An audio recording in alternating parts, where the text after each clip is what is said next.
we all go bowling, for those of you that bowl, we all bowl wrong.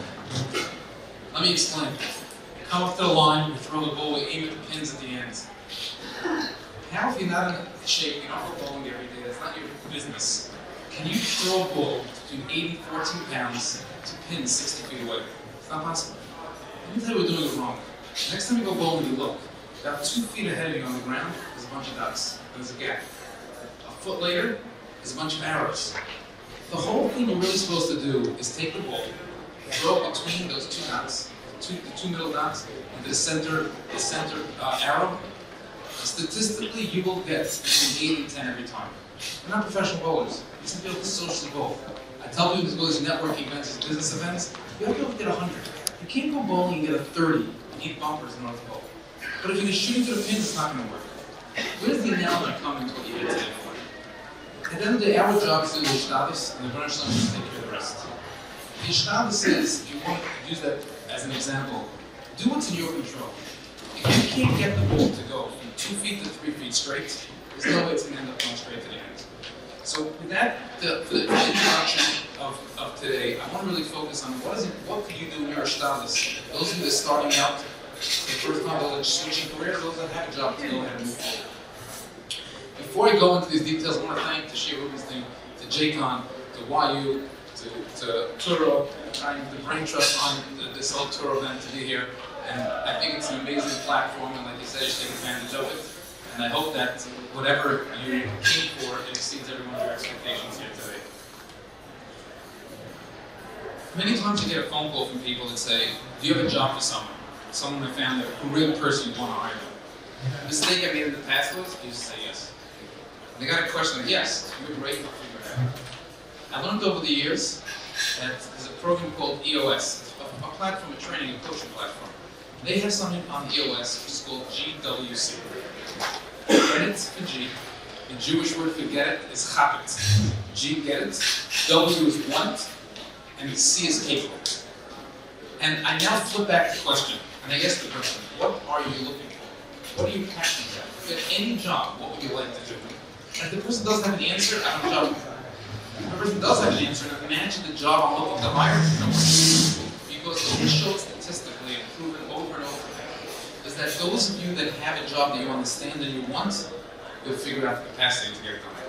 You can't negotiate capacity. When I look back over all the years, when I thought I was going to be the greatest favor of hiring them, and I had a high turnover years ago until I got to this point, I realized the GWC. Think about it as a kid who wants to play violin. If you want to force your kid to play violin, it's not going to happen. But if your kid wants to play violin, they get it, they understand what they get themselves into, they want it, they'll figure out, they'll practice, do whatever it takes for them to go ahead and get it done. In life, the best advice that I heard is want to be a student of business, a student of industry. When you're going to do something, whatever it is, always look to live and learn what's going on around you. The famous book, Move My Cheese, which gives an analogy a little bit old school, but I think it applies today with the advent of AI. So, some people say I'm an eternal optimist. Unfortunately, my mother used to say, that, I'm great with the greatest nations. She said the story, greatest nations went outside to play. He came back in 2 minutes later. He said, why did you play? He goes, they're playing this game at the seesaw. In order for me to be up, someone else has to be down. I don't want to play such a game. The problem with the optimism within AI is that I think that AI is going to be so amazing, 40% of current jobs stay in the past. Does that mean there's other jobs coming in? That's fair enough to debate. But if you're going into the job force, the workforce today, it's like this. Can you imagine? I'm not getting a phone. I'm getting a smartphone, sometime not. I'm getting a phone. I'm not doing Word and Excel, go on to use the internet. I have my way of doing it. It works for me for the last 20 years. You look at the person and they work. AI is the fastest path to take things to the next level. So I want to explain the most important premise. Artificial intelligence, AI, is not replacing any actual job today. It's not going to turn into walking in today or tomorrow morning and AI is going to replace the attorney. There's not going to be an accountant replaced by AI. There's not going to be a secretary replaced by AI. That's not what's going to happen. What's going to happen is that artificial intelligence is basically a built-in assistant for you. Now you can do a lot more faster with a lot less talents than you needed before to get that done. So imagine if you would in a company that right now, every single person working, they're doing a job, they're able to process 10 deals at a time. And the company has 100 deals. They need 10 people to process the deals. But if every one of those 10 people started to use AI, they'll be able to now do 20 deals each.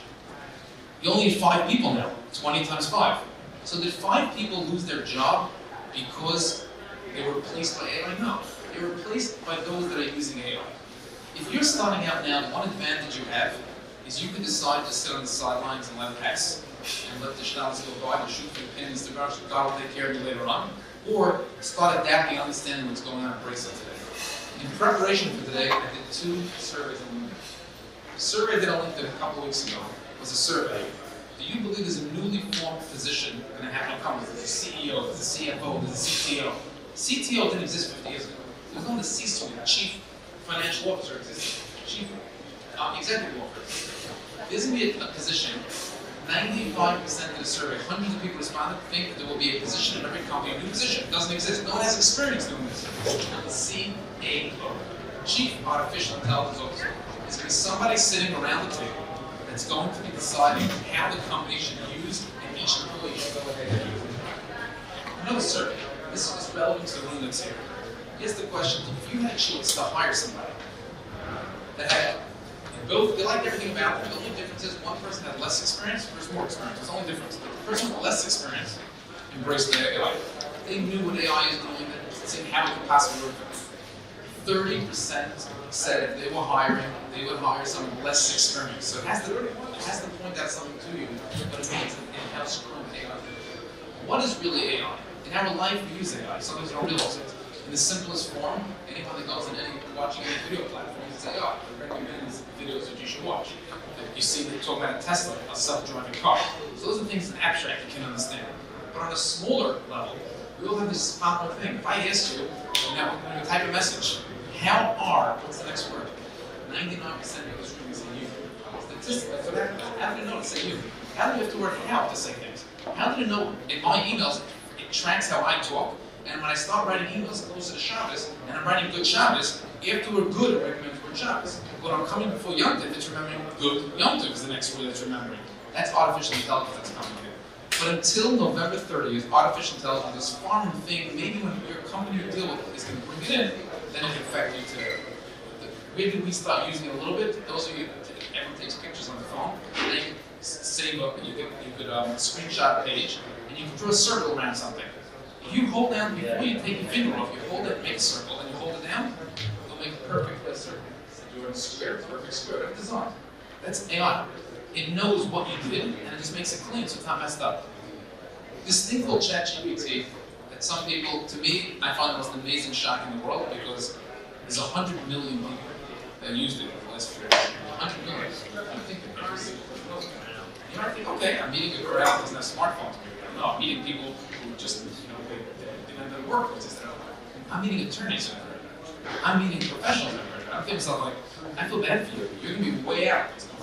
So I just want to explain to you what it is so you can appreciate how it actually works. You can walk out of here today for free and use what I'm about to tell you. It works 100% today. The most common use is in writing. Every single one of us have questions. And sometimes you ask a friend for an answer. You're trying to bring come up with an idea. You heard a word, what does it mean? So until the only option we have as individuals is to go to Google, and you do a Google search. Google search, what Google is doing is it's just really going to every single website that's out there. And if the website actually has the words that answers your question, we'll put it there, or recommend websites to go to. You do the research. You have to go get it. AI, with ChatGPT, and forget about getting all the technologies, it's built on AI, and seeing every bunch of different versions of it coming out, keep coming out. Allows you now to talk to it. Literally, you can talk to it. Let's go and type it. You can actually type into it and say, if I'm going to, this was a non-Jewish holiday last week, Cinco de Mayo. You say, what is Cinco de Mayo? And then it'll tell you what it is. And you say, I'm going to a Mexican person's house, and I'm bringing what's a good item what food is a good food? It'll tell you what food to bring. And then you could ask it, what's the recipe to make it? It'll give you the recipe. Could you prepare as a shopping list? We'll take the whole recipe and break it down as a shopping list. The minute this is connected to Instacart, you could say, order to Instacart. The next step will go. Instacart is installing on the other side. You want to do a book report. This is where the big debate on education. I was brought up, my father's a South from high school. Education is very, very important. I had to graduate with a high school diploma and a Regents diploma. That was like the minimum requirement. Get ready to go to college and all. That was like extremely important. I was always a big fan. Today, for the first time, I think after 8th grade is the need to get education. If you want to play this, I think everything's here. And the courses, colleges, obviously this is a political, I don't know if you know, the 4-year college thing, the courses, specific, what you need to know, when becoming an attorney, you have no choice. But right now, you're able to ask kids questions, write a book report. You actually say, write a book report on how to kill a mock, or what's a recommendation of a book? I'll give you a bunch of recommendations. Then you can keep talking. Write a book report on a 3rd grade level, 100 words, live on the spot. Then you can say, change it to a college level, 500 words with references, live. And for the Jews in the business, write a Devar Torah, the same I'm talking to you now. Write a Devar Torah on Parshas Emor. Tie it into a Shabbos Sheva Brachos, where the chassan is very short and the kal is very tall. The father's in real estate, and tie it in, give me a quote from some famous philosopher. And live on the spot, I'll write the Devar Torah. Now, is it going to replace the person to speak? Your speechwriter? No. But your creativity, when you talk to it, that exists. You use that. So is it replacing the people? No. But if I have a brother's an attorney, and he has to draft legal docs, he uses ChatGPT at times to draft it. He says the story, client doing A, B, C, D, he drafted it. My wife's a social worker. You can ask questions you can ask for a social worker. You can ask the questions. This is my issue. You're a teacher. The kid's misbehaving in class. What should I do? These are recommendations. You have to write a letter. I got into a fight with a client, upset about something. How should I react? What should I write? We'll draft a letter for you. Change it. I want to joke at the end. You sound too serious. You're too firm. On the spot, you keep going back and forth. This never existed that we could use it. This is just the first iteration. It's 4 months old. 4 months. November, 5 months. November 30th was released to the public. And now, to show the magnitude of it, companies like Google are walking out in the marketplace today and saying, hey, we're in trouble. They don't want to do searches to go to another website, and this one ends. This is taking over every single part of it. The companies in my office, the practical use cases in my office, is that I have people that work in the marketing department who use the outsource writing. They're so great at graphics. They don't have to edit the font, they're not going to write. They write for they just don't edit. In every area, the person who writes code, the tech company, writes the design, it writes the code. You could literally ask it, can I give you a phone that will write the code for you? So the type of thing today that people learn is how do you talk to it? How do you ask the questions the right way? There's a whole course today, it's called prompting. Knowing how to give it prompts. How do you talk to it? How do you ask it the right question? Because it answers certain questions. I'm sorry, I can't answer it. I'm not allowed to answer that question. Like I said, how do you build a nuclear bomb? It knows everything. It read every website ever existed in mankind. It read every Twitter tweet, period. Elon Musk has scared humanity, he shut it off. That feed read every single Twitter thing. So it's not the internet build a nuclear bomb. But if you run on it, say it's 2030. These guys have figured out hacking. It's 2030. 2025, there was a nuclear bomb. How did they do it? Because going hindsight. They figured out how to jailbreak it. That's the scary part. They now took this together with graphics. So you used to have graphics. Designers that, hey, make me this flyer, make me a picture of something. Get it back a bunch of hours later, a couple of days later. And you say, oh, this person's pulled it. What have that here? 2 hours later, today, I'll go mid-journey. Say, please make me a picture of a person standing up with a bird on the shoulder and smoking a cigarette. It looks like a live human live that second is Trump. Make the cigarette this company versus that company. The person's bald, circle their head, and make it full head of hair. Blonde. 2 seconds. This is live. So when I speak to a graphics person company, he goes, you know, I'm doing next time project takes 6 weeks to do that another week. I have to come with logos, I have to describe the business and run logos. Are you more supposed to walk out of your house and become an expert at it now? Imagine if you how many of you never touched Google in your life? You or someone close to you is using Google at some level. This is where AI is moving. So my advice to the Shadal is that at least I understand that it means slice of the air. And if you think I'm telling you, okay, I'm selling you a pie in the sky and saying, no, this is here today, it's not futuristic. It's not going to tell you this is going to happen in the future. This is today, when you walk out of it, there's a website you can go onto it, and just type in the question, and it works. Know it exists for every single role, every single description. And that's why someone with less experience is much better off. Because what does experience really mean? I know more than you. Knowledge is worthless. Because every piece of knowledge is here. It doesn't make mistakes, it makes mistakes. But it's not replacing The technology replacing people, it's people using it. They're training now, the next version is in every single Microsoft product. So they can record Zoom calls. They can call Microsoft Teams. So how many times do you say to yourself, oh, you said about a meeting yesterday, now, whatever. You don't have to ask it because we recorded everything and transcribed it to text live. If I put out videos, if I finish this video today, it's a 9-minute video, and I leave here, they upload the video to the machine now, twice this whole video up into which categories, puts the text at the bottom, and the captions at the top. The person doing the video is editing. This is like, whatever you do, at least know it exists, start embracing it. Because this is where the job market's be heading to. It's be a job and a creation going forward that people that are experts. Someone walks into my company today and say, I know all these things, I'll interview all your staff and show each person that they can use it. I'm not a person today. I'm a consultant here. Never before these types of tools existed in the marketplace for us.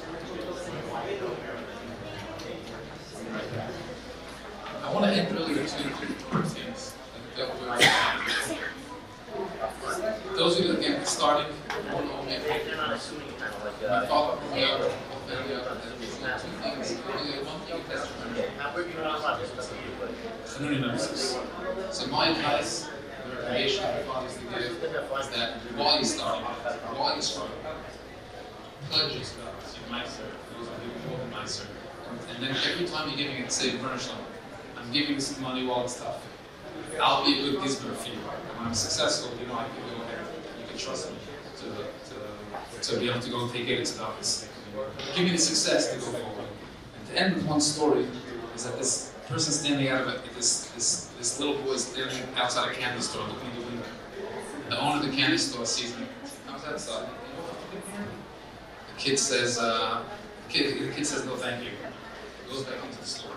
The kid stays standing outside, staring in the window. So the owner thought maybe he didn't like the candy he offered.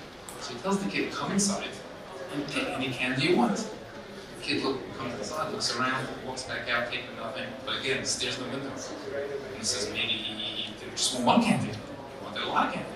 Tells the kid, come back in. He says, take whatever candy you want.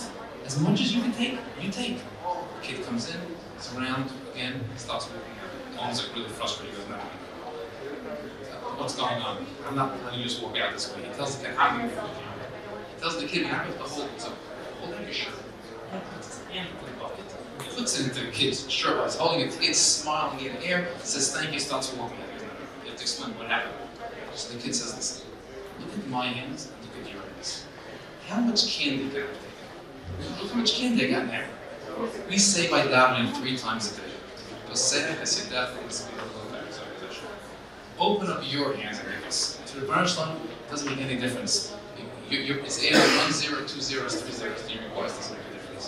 As you're going here today, you have to your status and embracing all the latest of technologies and how the job market and the world is moving and working today. The mission should have a source that you get what you need from here. The status should be what you need. Get the job, get the panasa, get the career advance, what you need. And Emir Hashem, you're here as mentors, paying it forward for the next event here. Thank you so much.